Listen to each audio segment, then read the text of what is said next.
Hey guys, welcome back to my channel. My name is Luna. I am a real estate agent in the Orlando area. Today's video will be on 6 things you need to know before moving to Orlando. Let's get to it. Oh, and before we get started, don't forget to subscribe to my channel for more videos like this one. Like, share, and comment. Now let's get to it.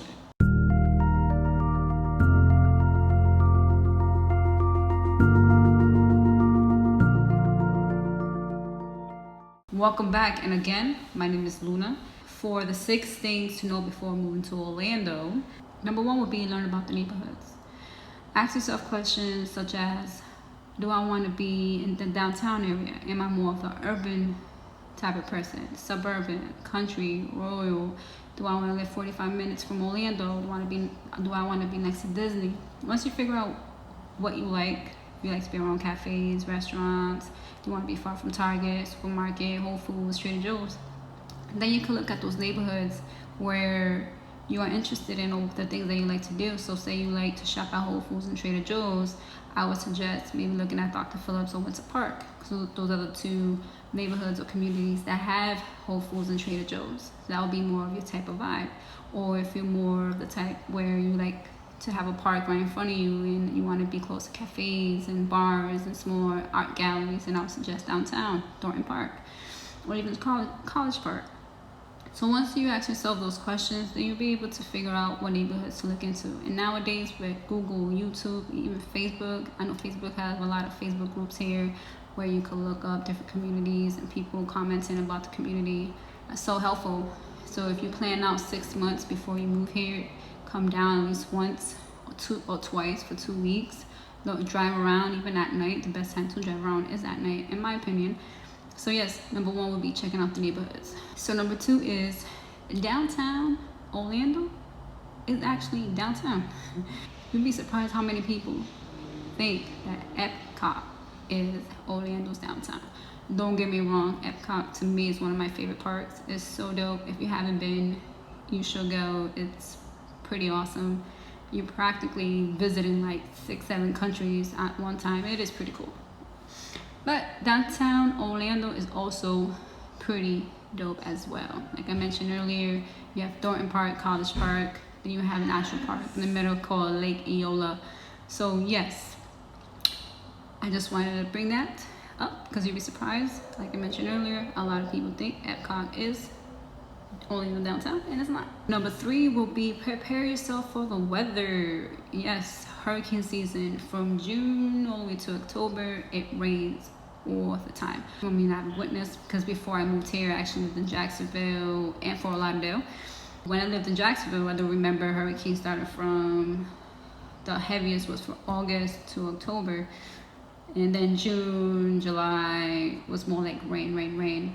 This summer is going to be my first time here in Orlando because I lived in Jacksonville and Fort Lauderdale when I experienced hurricane season. So yes, prepare yourself for the weather. It does rain a lot during those seasons. And also, I want to mention that between December and January, it does get a little chilly.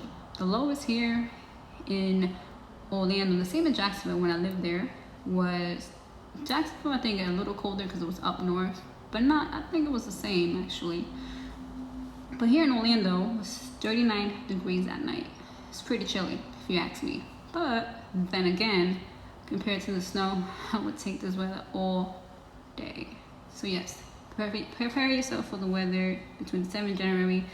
Get yourself a couple of sweaters, a jacket. I wouldn't wear gloves or a hat. You'd be surprised. When I lived in Jacksonville, I saw people with hats, coats, scarves. I'm like, it's not that serious. But then again, they're not used to the weather. So yes, that's number 3. So number 4 is it's easy to find a job in Orlando if you're okay with the low wage job. I know with COVID, aka the situation, I really don't like using the C word on YouTube because I don't want my videos to get flagged, so I'm just gonna call it the situation. With the situation, I know the jobs here have changed in regards to the tourism, like Disney, SeaWorld. A lot of the jobs have, go off market. But there is other opportunities as well. Like you have Amazon, you have, what's that company's name? Duke Energy. And there's a few others, I just can't remember. But there is a few big corporations, actually a lot of corporations here in Orlando that still is hiring if you're okay with low wage job, even though Amazon, I believe they're at 15 an hour. But it's a perfect location for entrepreneurs, you know, really perfect opportunities, so many areas you can go to and network.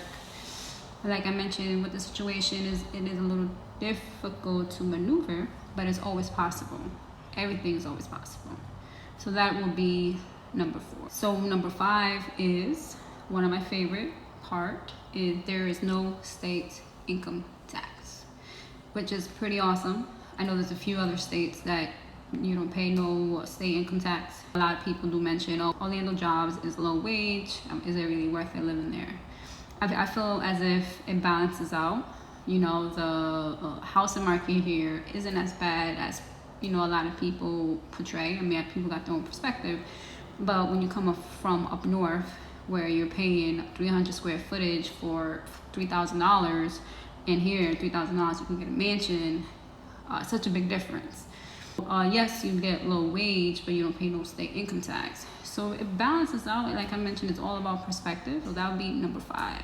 And the last one is, this one is a little, I guess I want to say off topic. I mean, it's important, especially when you do relocate to Orlando.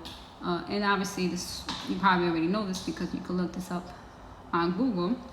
But registering your vehicle and getting your license. Registering your vehicle, you want to make sure that you register it 10 days right when you start working, right away.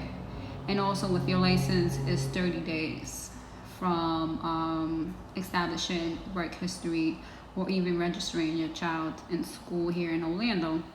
And what I'm going to do is I'm going to put a link below where it will direct you to the DMV information for registration and licensing.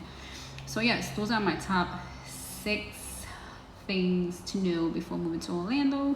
Thank you for taking the time to watch my video.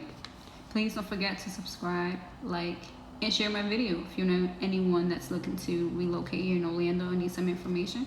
Or if you would like to see other videos like this one, leave a comment below. And thank you again and have a nice day.